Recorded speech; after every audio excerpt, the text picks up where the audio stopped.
ഞങ്ങൾക്ക് ഇങ്ങനെയുള്ള ഒരു അവസ്ഥ ഉണ്ടായാലും ഞങ്ങൾ വളരെ വേദനാജനകമാണ്. കാരണം 30 വർഷത്തോളമായി കുഷ്ഠരോഗികളെയും പാവപ്പെട്ടവരെയും സഹായിക്കാനായിട്ട് പ്രതിഫലം നോക്കാതെ ഇറങ്ങിത്തിരിച്ച ഒരു മിഷണറി സന്യാസിക്കുണ്ടായ ഈ അനുഭവം വേറെ ഒരാൾക്കും നമ്മുടെ ഇന്ത്യയിൽ വരാൻ സംഭവിക്കരുത്.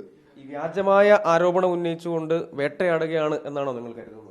ഇത് തികച്ചും അടിസ്ഥാനരഹിത കാരണങ്ങളാണ് അവർ ചുമത്തിയിരിക്കുന്നത്. അവരുടെ സ്ഥാപനത്തിലേക്ക് ജോലിക്ക് വേണ്ടി പാവപ്പെട്ട കുട്ടികളുടെ അവരുടെ മാതാപിതാക്കളുടെ അനുവാദത്തോടു കൂടി എല്ലാ രേഖകളുമായി അവരെ സഹായിക്കാൻ വേണ്ടി മുന്നോട്ട് വന്ന സിസ്റ്ററിനെയാണ് അവർ തുറങ്ങിലടച്ചിരിക്കുന്നത്.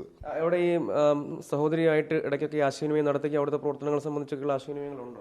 നാട്ടിലൊക്കെ വന്ന് പോകുമ്പോഴൊക്കെ ഞങ്ങളോട് പറയായിരുന്നു വലിയ പ്രശ്നങ്ങളൊക്കെ ഉള്ള സ്ഥലമാണ്. ഇപ്പോൾ കുറച്ച് നാളുകളായിട്ട് ക്രിസ്ത്യാനികളോടും സിസ്റ്റേഴ്സിനോടൊക്കെ ഭയങ്കര ബുദ്ധിമുട്ടാണ്. നാട്ടിൽ പുറത്തിറങ്ങാനും പ്രവർത്തിക്കാനും ഒക്കെ ബുദ്ധിമുട്ടുണ്ട് എന്ന് അടുത്ത കാലങ്ങളിലൊക്കെ വരുമ്പോൾ ഞങ്ങളോട് പറയാറുണ്ടായിരുന്നു.